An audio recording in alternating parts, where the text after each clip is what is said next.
नमस्ते इंडिया, मैं आपका दोस्त KNR हाजिर हूँ आपके सामने रोंगटन सीरीज के साथ, जिसका ऑफिशियल टाइटल है रोंगटन फॉर ब्लडी बिगनिंग। मूवी को डायरेक्ट किया है डेक्लन ओब्रायन ने।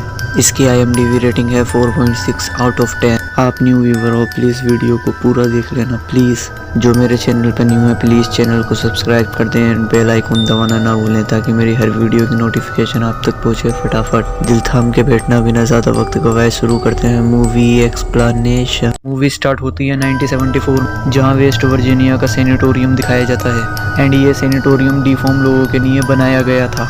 जो डिफॉर्म लोग यहाँ रहा करते थे वो असल में ब्रीडिंग एंड बर्थ डिफेक्ट की वजह से डिफॉर्म बने थे। तभी वहाँ एक in-charge doctor Brendan doctor Ann को उन डिफॉर्म लोगों के बारे में बता रहे होते हैं। तभी एक डिफॉर्म इंसान डॉक्टर एन को पीछे से पकड़ लेता है और एन के बालों में से एक पिन निकाल लेता है। वो दोनों वहाँ से जाने लगते हैं। Suddenly doctor Brendan doctor Ann को इलीगल ब्रदर के सेल के पास लेके जाते हैं और डॉक्टर एन को इलीगल ब्रदर की हिस्ट्री बताते हैं। एंड ये कोई और नहीं, रोंगटन सीरीज़ के best killer Southwood one I three finger होते हैं। डॉक्टर ब्रेंडन बताते हैं मिसिस हिलीकर को ये तीनों जंगल में मिले थे, जहाँ इन्हें इनके मॉम डैड की बॉडी भी मिली थी, जिन्हें ये खा रहे होते हैं। डॉक्टर ब्रेंडन इन तीनों को सेनेटोरियम के सबसे खतरनाक पेशेंट बताते हैं। वो भी बच्चे ही होते हैं, मगर उनके खतरनाक होने का प्रूफ इस बात से लगा लीजिए कि एक ने अपनी 2 उंगली ही खा ली थी, जिसकी वजह से उसका नाम थ्री फिंगर था। दूसरा अपनी आँख निकाल कर खा गया था, जिसका नाम वन आई था। तीसरा अपने दांतों को दीवारों में रगड़ता था और उसने सेनेटोरियम के बहुत से पेशेंट को काट भी लिया था, इसीलिए उसे एक आयरन मार्क्स लगा दिया गया और इसका नाम था साउथवुड। अब आप समझ ही गए होंगे इनका नाम थ्री फिंगर वन आई साउथवुड क्यों रखा गया। ये सब सुनकर डॉक्टर एन पूछती है ये इतना पेन बर्दाश्त कैसे करते हैं, जिसके जवाब में डॉक्टर ब्रेंडन बताते हैं इन्हें दर्द महसूस ही नहीं होता और वो दोनों वहाँ से चले जाते हैं। उनके जाते ही जिस पेशेंट ने डॉक्टर एन की पिन निकाल ली थी वो उस पिन से सेल का लॉक खोलने लगता है, मगर वो लॉक खोलने में कामयाब नहीं हो पाता। तभी इलीगल ब्रदर उससे वो पिन मांगने लगते हैं और जैसे ही वो पिन उनकी तरफ फेंकता है, थ्री फिंगर पिन को उठाकर सेल का लॉक खोलने लगता है। थ्री फिंगर तीनों भाइयों में सबसे इंटेलिजेंट होता है और वो सेल का लॉक खोलने में कामयाब हो जाता है। वो तीनों बाहर निकलते ही गार्ड को मार देते हैं और कंट्रोल रूम में पहुंचकर सभी डोर ओपन कर देते हैं और उसके बाद वो सेनेटोरियम मेंटल असाइलम बन जाता है। वो डॉक्टर एन को इतना ज़्यादा इलेक्ट्रिक शॉक देते हैं जिसकी वजह से उसका दिमाग बॉयल होने लगता है। आगे वो तीनों भाई डॉक्टर ब्रेंडन को पकड़कर लेज़र वायर से बांध देते हैं एंड बहुत स्मार्टली उसके बॉडी पार्ट अलग कर उसे मार देते हैं। अब मूवी में 29 ईयर आगे की स्टोरी दिखाई जाती है, जहाँ 9 स्टूडेंट दिखाए जाते हैं जो बर्फ़ के मज़े ले रहे होते हैं। कुछ टाइम बाद वो अपने फ्रेंड के केबिन की तरफ जाने लगते हैं, मगर रास्ता भूलने की वजह से वहीं फंस जाते हैं। तभी वहाँ बहुत तेज़ तूफान आने लगता है एंड सडनली उन्हें एक बिल्डिंग दिखाई देती है, जो कि वही सेनेटोरियम होता है जिसे मूवी के स्टार्टिंग में दिखाया गया था। वो उस सेनेटोरियम के अंदर जाने लगते हैं, मगर वो इस बात से बेखबर थे कि आगे उनके साथ कितना बुरा होने वाला है, बिकॉज वो सेनेटोरियम ही इलीगल ब्रदर का घर होता है। वो सभी जैसे ही अंदर जाते हैं उन्हें पता चल जाता है कि ये एक सेनेटोरियम है। वो आग जलाकर बैठ जाते हैं, मगर अमेरिकन किड्स होने की वजह से उन्हें अनजान जगह में छानबीन करने की आदत होती है और वो पूरे सेनेटोरियम में छानबीन करने लगते हैं। इंचार्ज ऑफिस में उन्हें वाइन की बोतल मिल जाती है और साथ ही वहाँ रहने वाले पेशेंट की लिस्ट भी मिल जाती है, जिससे उन्हें पता चल जाता है यहाँ डिफॉर्म लोगों का ट्रीटमेंट किया जाता था। तभी इलीगल ब्रदर किसी की बॉडी लेकर वहाँ पहुँच जाते हैं। उनमें से 3 फ्रेंड रात गुजारने के लिए बेड ढूंढने लगते हैं। वहाँ उन्हें कुछ आवाज़ें सुनाई देती हैं और विंसेंट चेक करने के लिए जाता है। अचानक विंसेंट के चीखने की आवाज़ें सुनकर दोनों लड़की डर जाती हैं, मगर ब्रेवली वो दोनों विंसेंट को ढूंढने के लिए अंदर जाती हैं, जहाँ विंसेंट उनके साथ बेहुदा प्रैंक कर रहा होता है। वो दोनों नाराज़ होकर वहाँ से चली जाती हैं और वन आई को उनका पीछा करते दिखाया जाता है। विंसेंट उन दोनों से माफ़ी की उम्मीद में अकेले ही जनरेटर ढूंढने चला जाता है, जहाँ उसे जनरेटर मिल जाते हैं एंड वो उसको ऑन कर देता है। लाइट आते ही वो सभी मस्ती के मूड में आ जाते हैं और वो शोर शराबा करते हुए पार्टी करने लगते हैं, मगर वो इस बात से अनजान होते हैं कि कोई उन पर नज़र रख रहा था। पार्टी करते करते उन्हें एक DVD मिलती है। डैनियल उसे प्रोजेक्टर में लगाकर प्ले कर देता है, जिसमें दिखाया जा रहा था वहाँ इलीगल ब्रदर पर सबसे ज़्यादा एक्सट्रीम टेस्ट किए जा रहे थे।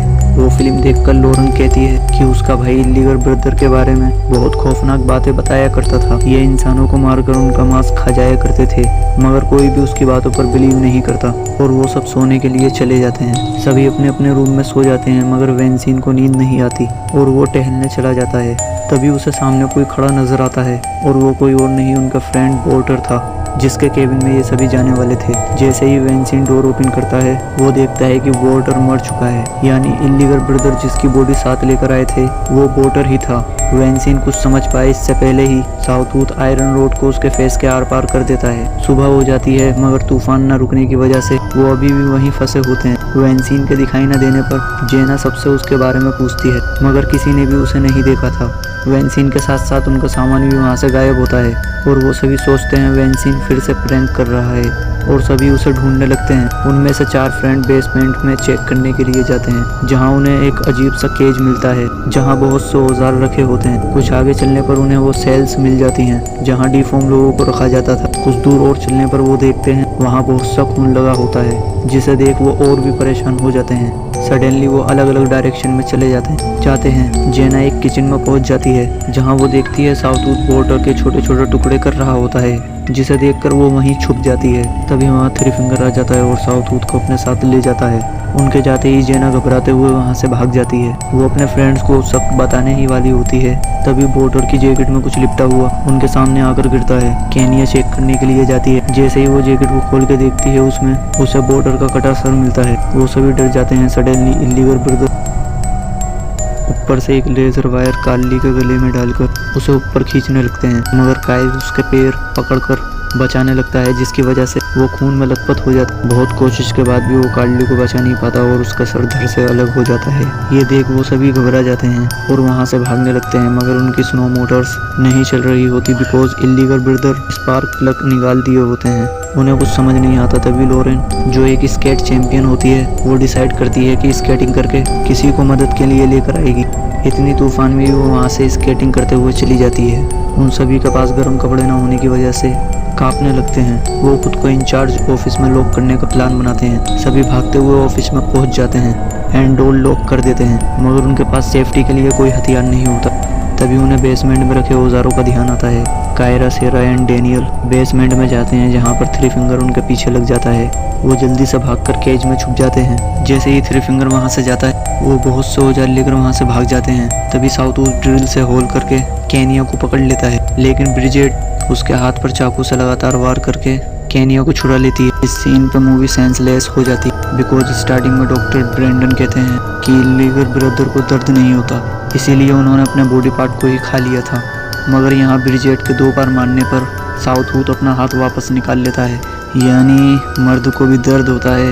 इन्हीं सब गलतियों की वजह से रॉन्ग टर्न सीरीज की पॉपुलैरिटी कम होती गई। उधर वो तीनों बेसमेंट में भाग रहे होते हैं। सबसे पीछे डेनियल होता है और साउथवुड उसे पकड़ लेता है और किचन में बांधने लगता है। उधर वो दोनों इंचार्ज ऑफिस पहुंचकर देखती हैं डेनियल उनके पीछे नहीं आ रहा होता बिकॉज इल्लीगल ब्रदर उसे बांधकर जिंदा ही काट रहे होते हैं। उसके चीखने की आवाज़ वो तीनों भी सुन पा रहे होते हैं। आपस में बहस के बाद वो उसे बचाने का प्लान बनाते हैं। वहाँ पहुंचकर काइल देखता है वो तीनों उसका मांस काट कर फ्राई करके खा रहे होते हैं।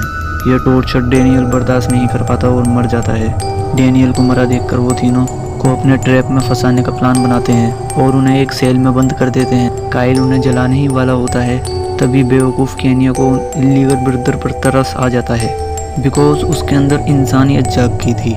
उसकी इंसानियत जब नहीं जागी जब केलेन मर रही थी और अकेला काइल उसे बचा रहा था, जब डेनियल को जिंदा काट के खाया जा रहा था, जिन्होंने उसके फ्रेंड को दर्दनाक मौत दी और बरसों से इंसानों को मारते आ रहे हैं। फाइनली उन मासूमों के लिए केनिया की इंसानियत जाग गई थी। छड्डो यार, वो काइल को उन्हें जलाने के लिए मना कर देती है और उसे वहीं रुककर इल्लीगल ब्रदर की निगरानी करने के लिए कहती है।